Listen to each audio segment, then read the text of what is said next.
বন্ধুসকল, আমি সকলোৱে জানো যে বৰ অসম প্ৰতিষ্ঠা কৰিছিলে স্বৰ্গদেউ চাওলুং চুকাফাই। ৭ ৰাজক একত্ৰিত কৰি অসমৰ সকলো জাতি জনগোষ্ঠীক একত্ৰিত কৰি তেওঁ বৰ অসম প্ৰতিষ্ঠা কৰিছিলে আৰু একে সময়তে আহোমৰ তথা মুছলমানৰ তীব্ৰ আক্ৰমণ কোনো কাৰণতে অসমৰ ভূমিত থিতাপি ল'ব নোৱাৰাকৈ তেওঁলোকক হাজাৰ যোজন দূৰলৈকে খেদি পঠাইছিল। অসমীয়া বীৰত্ব প্ৰকাশ কৰিছিল সেই আহোম স্বৰ্গদেউসকলে।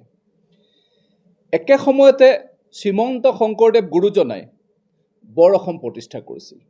সকলো জাতি জনগোষ্ঠীক একত্ৰিত কৰি নৱবৈষ্ণৱ পন্থ প্ৰতিষ্ঠা কৰি বৰ অসম প্ৰতিষ্ঠা কৰিছিলে, য'ত চানখাইৰ দৰে ইছলাম ধৰ্মী লোককো তেওঁৰ ইছলাম ত্যাগ কৰাই শ্ৰীমন্ত শংকৰদেৱ গুৰুজনাই প্ৰতিষ্ঠা কৰা নৱবৈষ্ণৱ পন্থত আনি সনাতনী হিন্দু পৰম্পৰালৈকে তেওঁক পৰাৱৰ্তন কৰিছিল। সেইখন বৰ অসম শ্ৰীমন্ত শংকৰদেৱ গুৰুজনাই প্ৰতিষ্ঠা কৰি গৈছে।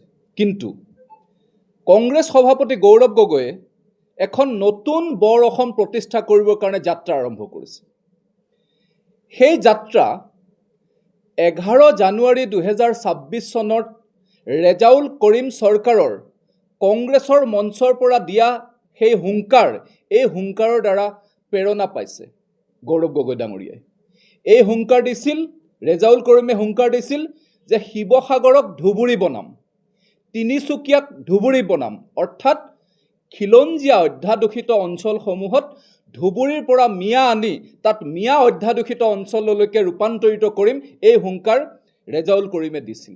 যদিও বা ৰেজাউল কৰিম এক বিশেষ পৰিস্থিতিত কংগ্ৰেছত থাকিব নোৱাৰিলে, কিন্তু ৰেজাউল কৰিমে যি বাৰ্তা কংগ্ৰেছলৈ প্ৰেৰণ কৰিলে, কংগ্ৰেছৰ মজিয়াৰ পৰা প্ৰেৰণ কৰিলে, সেই বাৰ্তাক গৌৰৱ গগৈয়ে সঠিকভাৱে অনুধাৱন কৰিলে আৰু সেই তাৰ পিছৰে পৰা অসমত এক নতুন বৰ অসম প্ৰতিষ্ঠা কৰিবৰ কাৰণে তেওঁ যাত্ৰা আৰম্ভ কৰিছে, যি যাত্ৰাই সেই চাওলুং চুকাফাৰ সেই বৰ অসম, শ্ৰীমন্ত শংকৰদেৱ গুৰুজনাৰ সেই বৰ অসমক নৎসাত কৰিলে গৌৰৱ গগৈ ডাঙৰীয়াই। তেওঁলোকক অপমানিত কৰিলে, অসমীয়া জাতিক অপমানিত কৰিছে।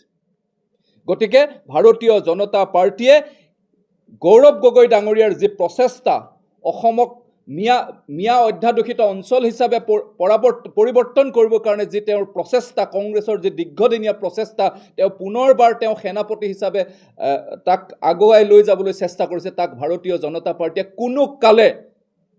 কোনো কালে বাস্তৱত ৰূপায়িত কৰিবলৈ নিদিয়ে। গৌৰৱ গগৈ ডাঙৰীয়াৰ প্ৰতি, গৌৰৱ গগৈ ডাঙৰীয়াৰ এই যাত্ৰাক অসমৰ জনসাধাৰণে প্ৰতিহত কৰিবৰ কাৰণে অসমবাসী সন্মানীয় ৰাইজক আমি আহ্বান ৰাখিছোঁ। আপোনালোকে এটা কথা চাব, আজি গৌৰৱ গগৈ ডাঙৰীয়াই কিছু বক্তব্য যোৱা সময়ছোৱাত কৰি আছে। তেওঁ কৈছে যে তেওঁ অসমৰ খিলঞ্জীয়া জনসাধাৰণৰ কাৰণে চৰকাৰে লোৱা কেতবোৰ সিদ্ধান্তক তেওঁ নৎসাত কৰিছে, তেওঁক উপলুঙা কৰিছে। মাননীয় মুখ্যমন্ত্ৰী ডক্টৰ হিমন্ত বিশ্ব শৰ্মা ডাঙৰীয়াই 6 লক্ষ মানুহক ভূমিৰ পট্টা প্ৰদান কৰিলে, 6 লক্ষ খিলঞ্জীয়া মানুহক ভূমিৰ পট্টা প্ৰদান কৰিলে। তেওঁ সেই যি সিদ্ধান্ত চৰকাৰৰ, সেই সিদ্ধান্তকো তেওঁ উপলুঙা কৰিছে। একেটা সময়তে মাননীয় মুখ্যমন্ত্ৰী ডক্টৰ হিমন্ত বিশ্ব শৰ্মা ডাঙৰীয়াই মাজুলী, বৰপেটা, বৰদোৱাক আৰু ভূমি সংৰক্ষণ কৰিলে, চিৰকালৰ কাৰণে খিলঞ্জীয়াৰ কাৰণে সংৰক্ষণ কৰিলে। সেই কথাটো তেওঁ পাহৰি গৈছে। তেওঁ সেই কথাটোতো মাননীয় মুখ্যমন্ত্ৰী ডাঙৰীয়াক উপলুঙা সুৰেৰে বক্তব্য কৰিছে। আৰু তেওঁ এই যাত্ৰাত খিলঞ্জীয়া অধ্যাদূষিত অঞ্চলবিলাকলৈ কাক লৈ গৈছে জানে? সেইজন মিয়া নেতাক লৈ গৈছে, যিজন মিয়া কংগ্ৰেছীয়ে 48টা সমষ্টি, অসমৰ 48টা সমষ্টি মিয়াৰ কাৰণে সংৰক্ষণ হ'ব লাগে বুলি বক্তব্য ৰাখিছিলে, আহ্বান ৰাখিছিলে। গতিকে গৌৰৱ গগৈ ডাঙৰীয়াই নিশ্চিতভাৱে এই যাত্ৰাৰ যোগেদি ভৱিষ্যত অসমলৈকে এটা আসনি সংকেত কঢ়িয়াই আনিবৰ কাৰণে চেষ্টা কৰিছে, যিটো কোনো কাৰণে ভাৰতীয় জনতা পাৰ্টীয়ে বাস্তৱিত কৰিবলৈ তেওঁক দিয়া নাযাব। পাকিস্তানৰ সেই ষড়যন্ত্ৰ, যি বাংলাদেশৰ যি ষড়যন্ত্ৰ, যি এটা সময়ত সৈয়দ ছাদুল্লাৰ যি ষড়যন্ত্ৰ আছিলে, পাকিস্তানপন্থী সৈয়দ ছাদুল্লাৰ যি ষড়যন্ত্ৰ আছিলে, সেই ষড়যন্ত্ৰকে বাহাল ৰাখি কংগ্ৰেছ নেতা গৌৰৱ গগৈ ডাঙৰীয়াই পাকিস্তানৰ পৰা প্ৰেৰণা লৈ, পাকিস্তানৰ পৰা দীক্ষিত হৈ অসমলৈ আহি অসমীয়া মানুহৰ, খিলঞ্জীয়া অসমীয়া হিন্দু মুছলমান তথা ভাৰতীয় মূলৰ জনসাধাৰণৰ বিপৰীতে, হিতৰ বিপৰীতে তেওঁ কাম কাজ কৰিছে। ধন্যবাদ।